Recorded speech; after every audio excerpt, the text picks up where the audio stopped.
Прокуратура Коми инициировала уголовное дело в отношении допустивших срыв отопительного сезона в Уктыле. Поводом для проверки стали обращения местных жителей. Они массово жаловались на едва теплые трубы. Проверка показала, что ресурсоснабжающая организация «Аквасервис» без разрешения органов Ростехнадзора и проведения необходимых расчетов, испытаний и пусконаладочных работ изменила технологическую схему работы центральной котельной в Уктыле.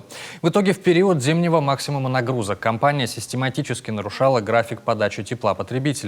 Помимо этого, из-за ненадлежащей химической подготовки воды был выведен из строя один из котлов котельной. Материалы проверки направлены в орган предварительного расследования для решения вопроса об уголовном преследовании руководства Аквасервиса.